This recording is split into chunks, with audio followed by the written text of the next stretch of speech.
哎，台长你好。哎，你好。今年我是19年小牛的。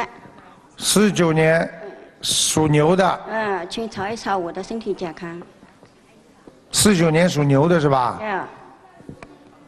那老妈妈，你记住2点啊。第一，你这个人缺钙，身体不好，你的牙齿一塌糊涂。对不对啊？对。老妈妈，你有一个耳朵非常不好，听不大清楚。对。老妈妈，你喉咙这里不好，经常咳嗽。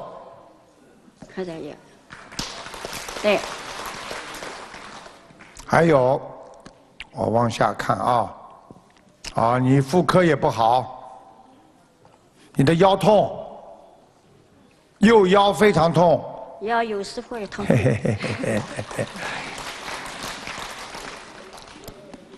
属什么？被你们一鼓掌，图腾跑了，重新要找。几年呢？19年小牛的。19年属牛的。哎呀，腿关节不好，老妈妈。关节，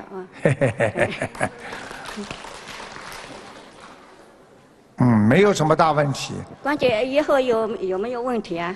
什么？以后有没有？以后关节有没有问题是吧？那当然有问题了。现在这里还有。现在都不好啊。现在还有点。腰也不好，关节不好，你站不长的，站得长你就会腿酸的。还有老妈妈，你自己记住，你是打过胎、掉过孩子的。现在有个孩子2个脚插在你的腰上，2个手拉着你脖子，所以你脖子特别酸痛，腰非常不舒服。对不对呀？对，赶快把孩子弄掉了，否则他就老缠着你呀，明白了吗？对，一个小房子念多少？小房子你给这个孩子要念37章。一个孩子念3个。啊？一个孩子37章。一个孩子37章，还有一个27章。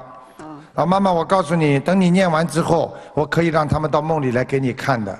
他们走掉了，他们就跟你说再见啦。小孩子会来，你在梦中会感觉这个孩子是你的，但是呢，你又觉得不认识他，这是你打胎的孩子。那么一天念多少针啊？什么？念经念多少呢？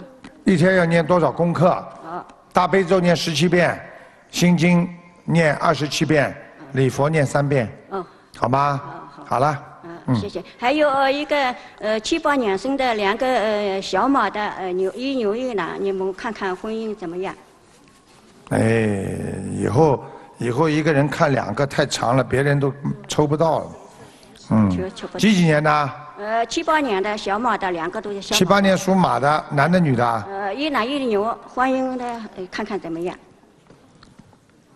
一男一女是吧？女的没问题。婚姻可以，男的有问题。男的有问题。对不对啊？对，好了，下去了。赶快抓紧时间，